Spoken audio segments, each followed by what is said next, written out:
Hi, I'm Dr. Mike Evans, and I'm here to talk about stress. Now, stress is something we all feel. In fact, it's a good thing. We often think about stress as a bad thing, but it's actually a good thing. And a helpful metaphor might be thinking about a bicycle tire.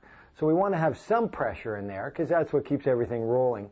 But too much pressure, we hit a small bump, boom, we're derailed. There's something called the 90-10 rule. And that's when you look at your life and you think about how it's going. 10% is actually what happens to you in life, and 90% is how you react to what happens to you. And the same is true for stress. When I ask patients, what are your stressors? They identify their boss or traffic or something to do with the kids. But in fact, the stressors are really yourself. So if you're driving in a car and you're in a traffic jam, that's not going to change. You aren't going to get there any quicker. But your stress level starts to rise. You start to think about all the negative consequences. You probably magnify those. The point is that the traffic's not going to change, but your stress reaction does, and that's what's under your control. And good stress managers realize that. Part of the problem is that we're actually hardwired to be jumpy. We call it the fight or flight response. And what happens when we have a stressor, it creates this response, a physical response, throughout our whole body. And this is where Descartes, the French philosopher, had it all wrong. In fact, the mind and the body are very connected.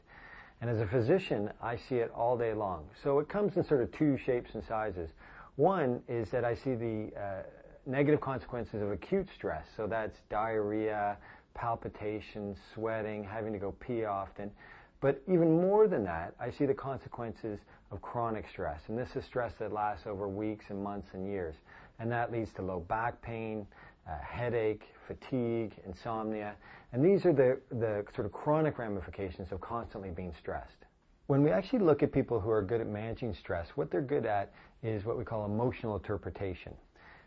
This is a sort of learned skill.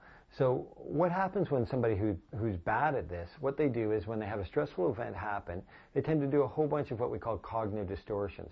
So they might personalize it, they might pick out one negative detail and just focus on that negative detail. The analogy there is that one drop of ink drops into a glass of water and sort of darkens the whole water. You find them saying a lot of should statements. I should be doing this, I should be doing that. In other words, when the negative stressor happens, they do a poor job of emotionally interpreting it. People who have good skills don't do that. They focus on the action items and they focus on problem solving. I want to give you a brief, sort of simple example. Some would say too simple, but I'm actually attracted to simplicity, and that's a to-do list. Now, if you're anything like me, when you have a long list of things to do, two things tend to happen. One is you start to go off on a tangent and maybe don't follow what should be happening in terms of priority. And the second thing that happens is the things that I don't want to do, that there's a negative connotation to, I tend to sort of keep not doing those, and day after day passes, and it becomes more and more of an issue. When the actual event, calling the person, isn't actually that big a deal, but because I put it off so long, it becomes painful. So when I do a to-do list, I sit down, and first of all, it organizes my thoughts, allows me to prioritize, A, and B, I find just the act of going through them and crossing out one at a time sort of inspires me to do the sort of easy things, but also the tougher things on my to-do list, and all that reduces my stress.